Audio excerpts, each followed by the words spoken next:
प्रणम मंत्रास श्री गुरु प्रणाम।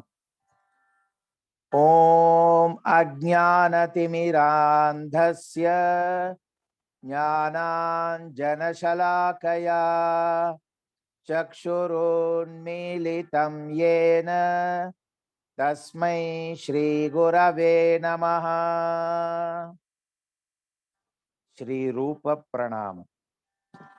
श्री चैतन्य मनोभीष्टं स्थापितं येन भूतले स्वयं रूप कदा मह्यं ददाति स्वपदान्तिकम्।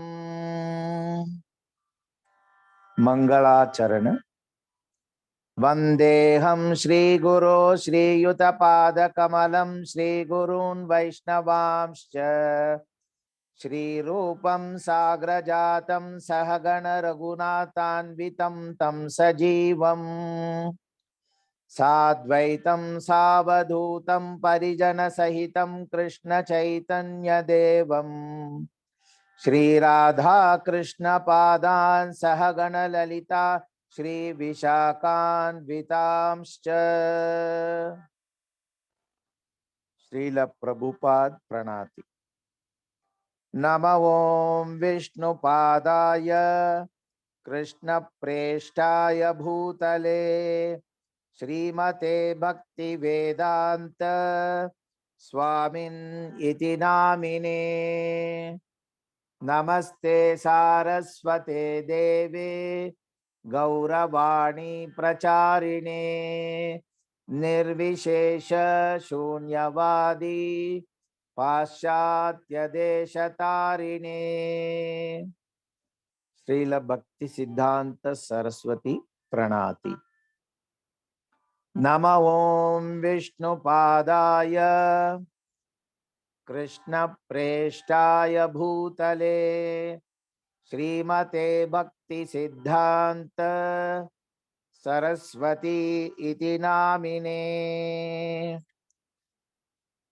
श्री वैष्णव प्रणाम।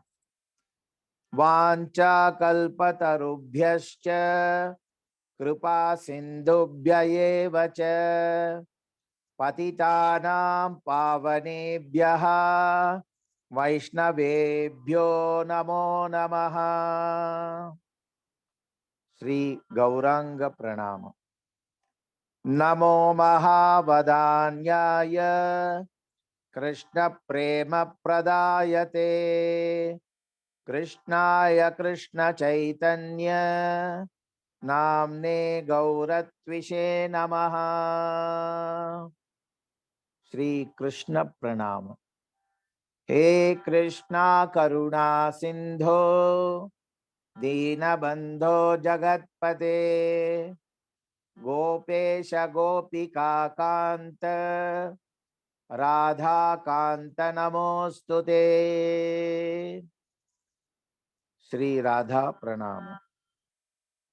तप्त कांचन गौरांगी राधे वृंदावनेश्वरी वृषभानुसुते देवी प्रणमामि हरिप्रिये।